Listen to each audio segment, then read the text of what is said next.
Hello বন্ধুরা, another my back to channel Miton সি vlog. তো চলেন আজকে আমরা অবশ্য কী সবজি লাগাইছি, আমরা অনেকজনে মিলে কী লাগাই দিই। আমি দেখেন লাউ গাছ, ভুট্টা গাছ এবং আরও কিটা লাগাইছি। আজকে আপনারা দেওয়া মতো চলেন দেখবেন। আর আমরা এটা সবজি দিয়েছে টুকটাক খাওয়ানো এলাকা সবাই। দেখেন ভুট্টা গাছের ভিতরে ভুট্টা ধরছে, দেখছেন নাকি সুন্দর। ওই দেখেন লাউ ধরে রয়েছে, লাউ গাছও এবং লাউ গাছ ভুট্টা গাছ ধরে রয়েছে। আর এটি আমরা যত্ন করি। দেখেন মরিচ গাছ, মরিচ ধরে রয়েছে, কলা গাছ, এই দেখেন কুমড়া গাছ, লাউ গাছ, কুমড়া গাছ একসাথে লাগাইছি। এই দেখেন ভুট্টা গাছ এবং আরও অনেক কিছু লাগাইছি। চলেন আপনার রেডি দেখামো আস্তে আস্তে।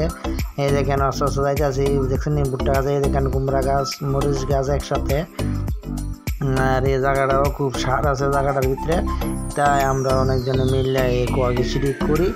আর এদিকে টুকটা আমরা এই দেখেন কুমড়া গাছ, কি সুন্দর সুন্দর কুমড়া গাছ হয়ে গেছে, দেখছেন নি। আপনারা যদি কেউ নিতে চান অর্ডার দিয়ে নিতে পারবেন। আর এই দেখেন এই লগা ডেঙা এটি একটি তুল্লা খাইয়া লাইছে, আবার আরও বড় বড়টি দেওয়া মনে দেখেন। আর সামনে দিয়ে দেখতেছি কুমড়া গাছ, কি সুন্দর সুন্দর কুমড়া গাছ। এবং আমি এটি আপনাদের দেখাইতেছি। আমরা ফাঁকে অফিস টাইমের ফাঁকে কিতা করি সবজি করে সেটা এরপর এটি আমরা নিজেরা খাওয়ান চলে।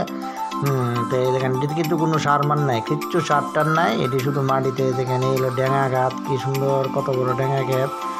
ডেঙা দিয়ে করবো একদম বড় বড় হয়েছে।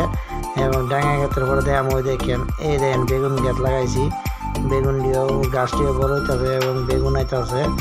বেগুন ক্ষেত আছে, ডেঙা ক্ষেত, কুমড়া ক্ষেত, ভুট্টা ক্ষেত এবং এখন দিয়ে আমার সই ক্ষেত। এই দেন সই ক্ষেতও লাগাইছে, মাত্র সারাটি ছোটো ছোটো হয়েছে সই ক্ষেত্রে।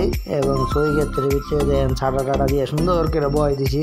এবং এই ডেঙা গাছের পাশে দেখেন বরবটি, বিম গাছ যেটা আর কি মটর গাছ। এই দেখেন এখানে লাগাই দিছি মটর গাছ। তো মটর ধরলে আপনারা সবাই খাওয়ামু। এরপরে দেখেন এদিকে লাগাই দিচ্ছে উস্তা গাছটি হইতেছে সুন্দর করে। তো আমরা সবাই মিললে এটি অফিসের ফাঁকে রেস্টের টাইমে আমরা এই সবটি কোয়াগিসি করি টুকটাক খাওয়ানোর জন্য। খাইতে এভাবে কিনন লাগে না বাজার থেকে। দেখেন চারিদিকের ব্লগটা দেখাইতেছি। তো কে মনে হয়েছে আপনারা এটা জানাইবেন।